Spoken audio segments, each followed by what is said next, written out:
అస్మద్గురుభ్యో నమః. శ్రీమతే రామానుజాయ నమః. జై శ్రీమన్నారాయణ. జై శ్రీరామ్. అక్టోబర్ 6 నాటి ప్రశ్నలు. మొదటి ప్రశ్న, రామునికి ఉపవాస దీక్ష ఇచ్చి తిరిగి వచ్చిన వశిష్ఠుణ్ణి చూడగానే దశరథుడు గౌరవంతో లేచి నిలబడ్డారు. రెండో ప్రశ్న, రాముని ఉపవాస దీక్ష కోసం వశిష్ఠుడు ఎలాంటి రథంపై వెళ్ళాడు? బ్రహ్మవేత్తలు అధిరోహించాల్సిన శ్రేష్టమైన రథం. మూడో ప్రశ్న, దశరథుడు రాజపురోహితుడైన వశిష్ఠునితో రామునికి ఏవి కలిగేట్టు ఉపవాస దీక్ష ప్రారంభం చేయమన్నాడు అంటే సంపద, కీర్తి, రాజలాభ్యం కలిగేలాగా. నాలుగో ప్రశ్న, వశిష్ఠులు వస్తున్నట్లు తెలిసిన రాముడు ఏమి చేశాడు? స్వాగతించడానికి తానే బయటకు వచ్చారు. ఐదో ప్రశ్న, వశిష్ఠుల వారు రామభవనం నుండి తిరిగి వచ్చినప్పుడు దశరథునితో పాటు సభాసదులు అంతా కౌరవార్థంతో లేచి నిలబడ్డారు. అవును, సభలంతా లేచి నిలబడ్డారు. ఆరో ప్రశ్న, రాముని భవనం యొక్క రంగుని దేనితో పోల్చారు వాల్మీకి మహర్షి అంటే తెల్లని మబ్బు లాంటి ప్రకాశవంతమైన రంగుతో. ఏడో ప్రశ్న, తన భవనానికి వచ్చిన వశిష్ఠుని ఎదుట వెళ్ళి తానే స్వాగతించడం ద్వారా మనం ఏమి నేర్చుకోవాలి అంటే గురువులు ఇంటికి వచ్చినప్పుడు ఎదురు వెళ్ళి వినయంగా స్వాగతించాలి అని నేర్చుకోవాలి. ఎనిమిదో ప్రశ్న, రాముని పరివారమంతా పట్టాభిషేకానికై ఆనందంతో ఎదురు చూస్తూ ఉంటే ఆ భవనం అంతా వికసించిన కలువ నిండిన సరస్సులాగా ఆహ్లాదంగా ఉంది అని అన్నారు. అవును. తొమ్మిదో ప్రశ్న, నహుషునికి యయాతి కొడుకు అవుతాడు అంటే అవును, యయాతి కొడుకు అవుతాడు. పదో ప్రశ్న, రామా, నీ తండ్రి దశరథుడు నీ పట్ల ప్రసన్నుడై ఉన్నాడు, నీవు యవరాజ్యాన్ని పొందుతావు అని ఉపవాస దీక్ష ఇచ్చాడు వశిష్ఠుడు. అవును, వశిష్ఠుల వారు ఉపవాస దీక్షను ఇచ్చారు. అక్టోబర్ 7 ప్రశ్నలు. మొదటి ప్రశ్న, విష్ణు ధనస్సును తయారు చేసినది విశ్వకర్మ. రెండో ప్రశ్న, బంగారు పిడిగల కత్తిని అగస్త్యునికి ఇచ్చినది ఇంద్రుడు.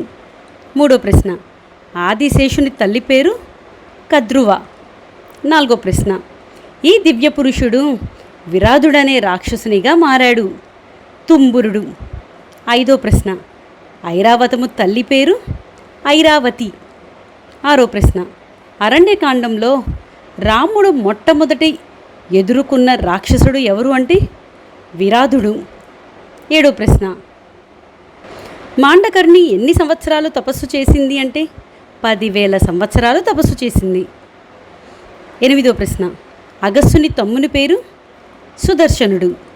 తొమ్మిదో ప్రశ్న, శరభంగుని ఆశ్రమునకు సమీపమున ఉన్నది ఏది అంటే మందాకిని నది. పదో ప్రశ్న, శరభంగ మహర్షి రామునిని ఈ ముని ఆశ్రమునకు వెళ్ళమని చెప్పారు సుతీష్ణ మహర్షి. అక్టోబర్ 8 నాటి ప్రశ్నలు. మొదటి ప్రశ్న, కశ్యపుడు ఈతని 8 మంది కుమార్తెలను వివాహమాడాడు. దక్ష ప్రజాపతి యొక్క 8 మంది కుమార్తెలను కశ్యపుడు వివాహమాడాడు. రెండో ప్రశ్న, పంచాప్సరమును సృష్టించిన ముని ఎవరు? మాడకర్ణి. మూడో ప్రశ్న, అగస్త్యుడు ఎవరందించిన బాణమును రాముడికి ఇచ్చాడు అంటే బ్రహ్మ అందించిన బాణాన్ని.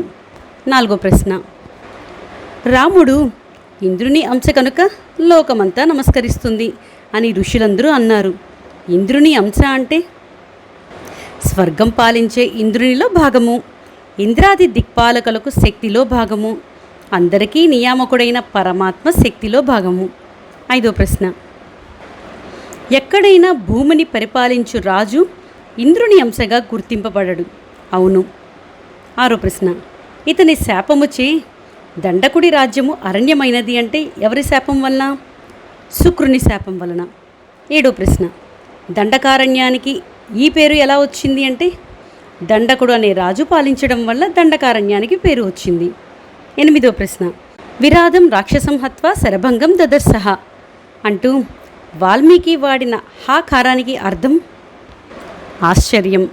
తొమ్మిదో ప్రశ్న, ఈ రాక్షసుడు బ్రాహ్మణ రూపాన్ని ధరించి సంస్కృత భాషలో మాట్లాడుతూ బ్రాహ్మణులందరినీ చంపుతున్నాడు.